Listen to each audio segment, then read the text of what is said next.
bit of bad weather today. It's kind of raining. So what I wanted to do today is, I keep having to store this in here because I have too much crap in the garage. So what I'm gonna do is I'm gonna rip all of the harness out, everything. I gotta take it all out and then see if I could integrate certain things into my S5 harness. So should be pretty simple. I just hope it doesn't rain because again, I don't have a door here. Well, not yet.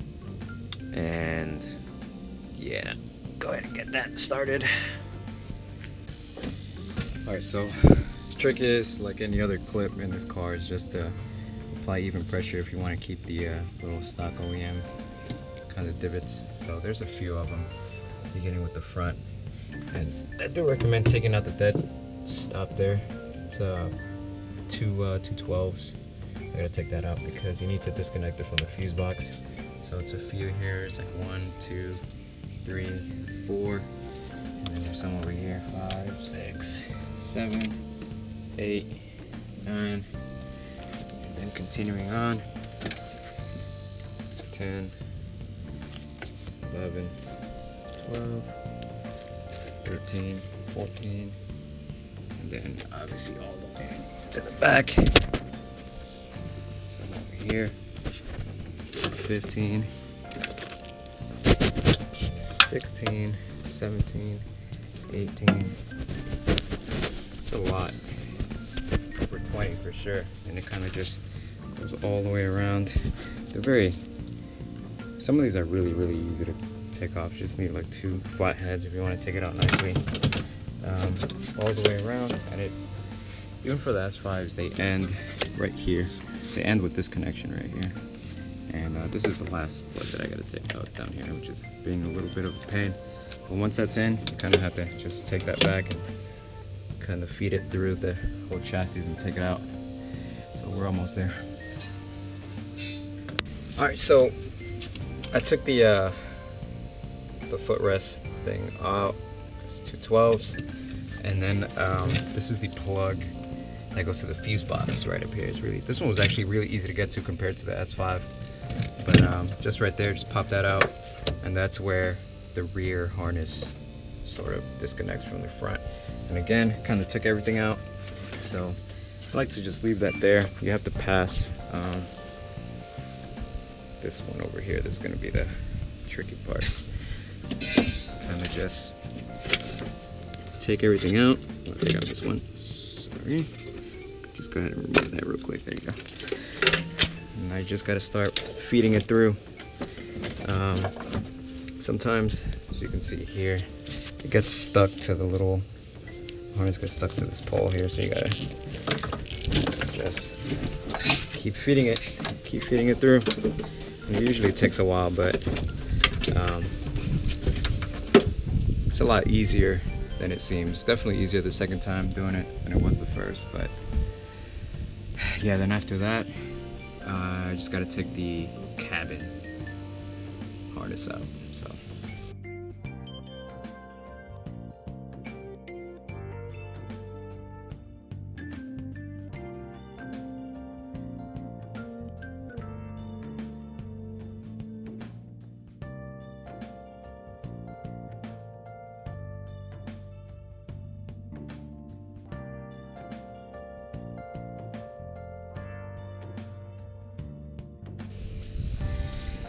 Whew, and that's pretty much it.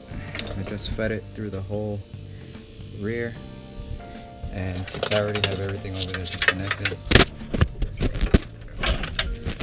everything should just kind of come out now. I gotta feed everything to that small one right there, but that's pretty much it. Alright, and it's out. So this is the entire rear, the body harness, so that's 4. From front all the way to the back.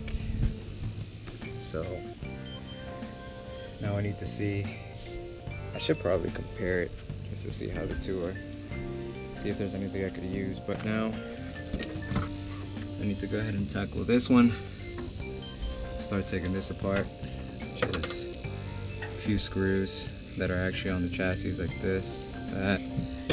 All this are little, I don't know what these are called, these little plastic things. They're, some of them are holding on. I think I took most of them out, but just some 10s that are holding onto the firewall. It's like 1, 2, 3, 4, 5, and I have to take that whole metal piece out.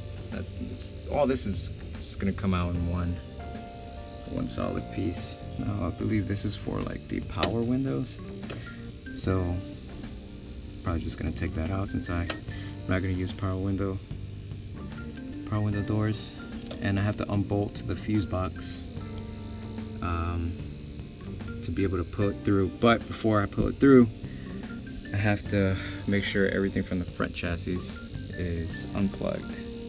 So I'm gonna do that now. Actually, no, I think I'm just gonna show you. Let's go to the front. That's still some stuff I gotta take out. I gotta take all this out. So all this harness right here, I need to, all the front like AC relays, like all this right here, I need to disconnect all of this, pass it through. This was a lot harder in my wrecked car because all this was crushed, but I still managed to get it through. But this one's a lot easier when it's not. It's a lot easier when your car isn't fucked up. But yeah, all that, push that all through and then pass it through the firewall. So it's gonna be fun.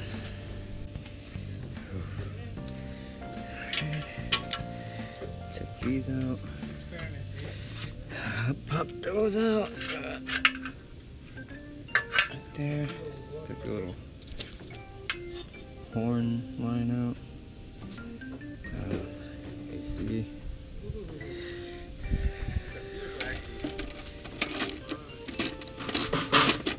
I'm like almost taking the engine out. You can see Yeah, I mean, shit, fucking pretty much. You can see like all the main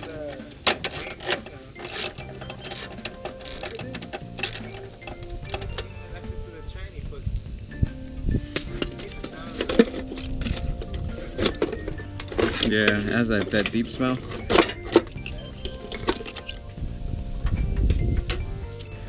Fucking DHL guy leaving. Got a package in. Just a little something for the RX7. Okay. Alright. I'm gonna have to take this to get it.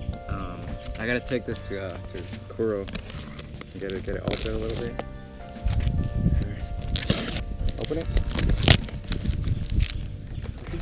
No. Okay, open it. No, you fucking cut the wrong shit. Jump with your finger. There we go. Right there. Let's go. Open it. There we go. Let's see here. The shit came straight from Japan, bro. Damn, I just dropped my. Alright. So this is the So this is the kit. This is the Greddy kit that allows you, for the RX7, that allows you to keep like the AC, the condenser, like without cutting. It fits right into the body without cutting anything. And that's exactly what I want, because I don't want to cut into none of my chassis or anything. So yeah. Let me cut this up. Cut this open for me. Here. Cut this open? Sure, you got it. Here.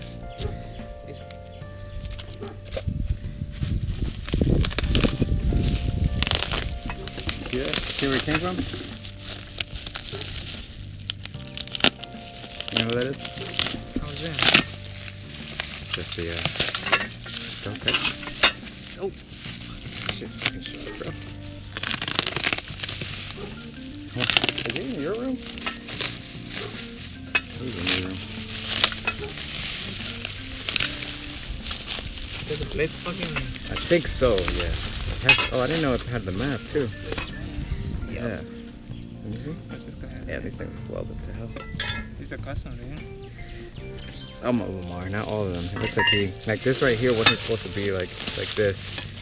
But this goes over it. This goes over the motor, like to fit around the. That's why I didn't do that fucking.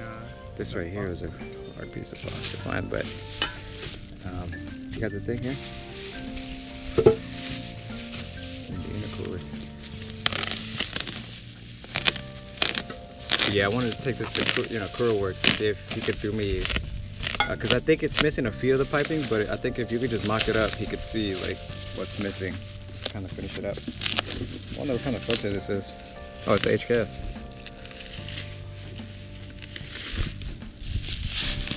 Damn. Is that JDM oil right there?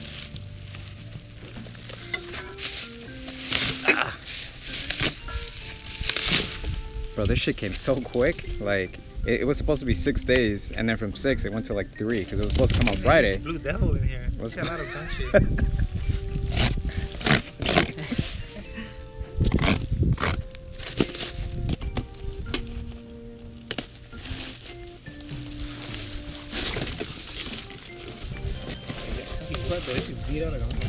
Yeah, shit's old, bro. This shit's from like the 80s. Let me see. Damn, but the fins are. It's like water. It's been sitting. Yeah. Gotta clean this bitch up. Gotta clean it up. But yeah, this goes behind, like it hides behind the radiator, or the condenser. And Jesus Christ, it goes like this, and it just hides like right there. So you could keep like the AC and everything, and both the pipes go down here and they meet across the motor. Oh, this shit is #1. Fuck you. But yeah, that's pretty dope. This shit came a lot sooner than what I thought. Nice. Alright, so I detached all the these little my screen's dirty, hold on. There we go. I detached all the these little OEM straps. Took all that out. I yanked all the harness from the body of the car here. This was the headlight. I just kind of pulled it from there and then went under. So it's all loose. I just have to. I think probably the hardest part is putting this through this little hole right here. But I unplugged everything.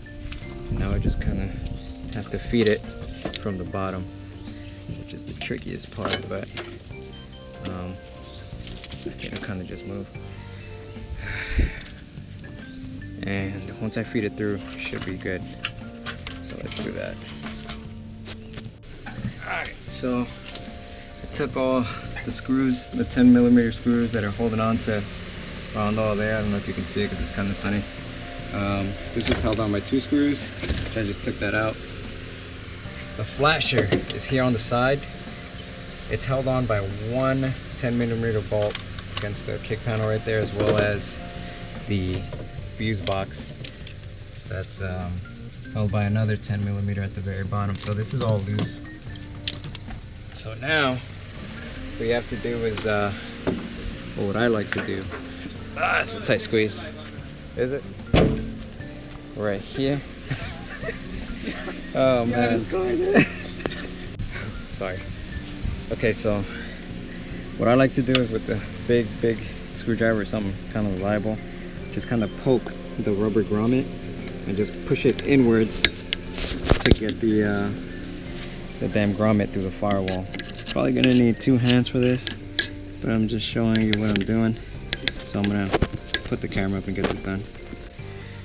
Alright, now that I got a good bit of amount of that grommet inside, make sure that the putter cable that goes to the latch is disconnected, because that actually is part of, it's not part of the harness, but it's connected to the grommet. So I got that loose, so now basically you just gotta, everything's out by the way, just took everything out.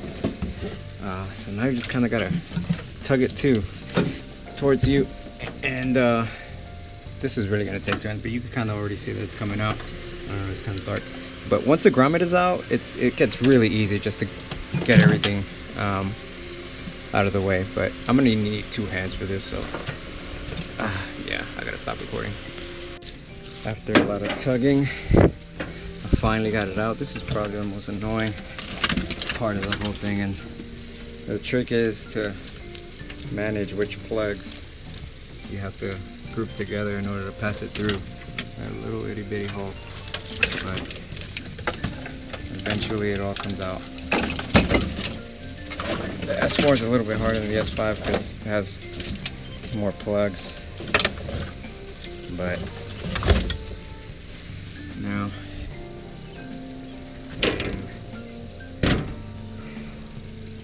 deep clean and paint the engine bay. I still gotta take that out, that out, that out. What else? Take all of that out, and then prep for paint. Whew. But that's pretty much it. Everything's out. I just gotta deep clean this whole freaking inside because I think I'm gonna paint the inside as well. Whew. Fuck. That was a lot. Alright. Next day. Now what I wanna focus on is the engine bay. I'm prepping it for paint. I already started taking everything out. One thing I gotta take out is the freaking brake booster and the filter. What else? This could go on the floor. I don't know why that's there. Get these lines out of the way. Get that out of the way. This out of the way. But what I'm not gonna do is take the condenser out. I'm just gonna wrap it. But for me to take the brake booster out, you need to remove these 4 screws right there, 2 and 2, just to get a cleaner look. I don't know how old that brake booster is, so I gotta replace it anyway. So yeah, then I'm just gonna thoroughly clean it. And I already got the paint that I chose for the car here, but I'm just gonna do the engine bay and the inside myself, so I got just enough for that. But yeah, I'm gonna get started. Alright, so I took the 4 nuts out. I took the fork out right there. It's a little pin, because that comes out with the booster. You have to loosen up all the hard lines, which these two, you don't have to take that out because that comes with this, but I took it out anyways. And it should kind of just, sorry, I hit the button by mistake. It should just out.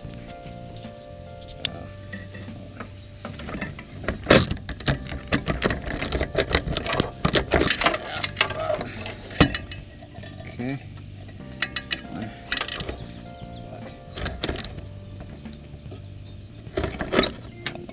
See if I can accommodate this. Oh crap, I forgot to, do need to take that one out. I forgot that one. Damn, gotta do that now. Alright, so I finally got that one out. And then it should come right out. There it goes. And I mean, I was gonna switch it out anyways. The whole little thing about brake boosters, since they're not readily available anymore, is I believe the 92, 95 Miata ones are both on, as well as like the 96 Subaru Legacies or something like that. But what else do I have to take out? Pretty much just gonna cover everything else. I'm not gonna take the rack out or anything like that. Just little things like that. I'm gonna move this line as much as I can, but this right here, I'm just gonna cover it. I have painters, it's like a sheet, like a painter sheet, and I'm just gonna wrap it. And first I'm gonna pressure wash this. I'm gonna actually do that right now. And yeah, then we'll start priming it and readying it up. I'm not gonna paint it today, but after that, I think I'm gonna clean the carpet, the black carpet. Bought some stuff for that too, so yeah. Just gonna pressure wash all the grime and stuff like that. Let's see what we got here. I blocked it off just a little bit with some tape so nothing gets inside, but just really want to get it as clean as possible. It has a lot of grime on it. Alright, so it's pretty much dried out. I already washed down all the sides, corners and stuff, so now I'm just going to use some purple power and some scrub pads that I got just to kind of get everything prepped, scratch the surface a bit, primer it, and get ready. Whew. The weather looks like it's gonna rain, so I gotta try to hurry up. So, yeah. Alright, for the most part, it's pretty cleaned out. I'm a little tired because it's really hot in Atlanta right now. So now what I'm gonna do is I'm gonna get some grit paper and just start sanding, just to make sure primer sticks so that the paint could stick as well. What else? I think that's it. I forgot to get painter's tape. I gotta go get some painter's tape, but other than that, just gotta clean up some more and go from there.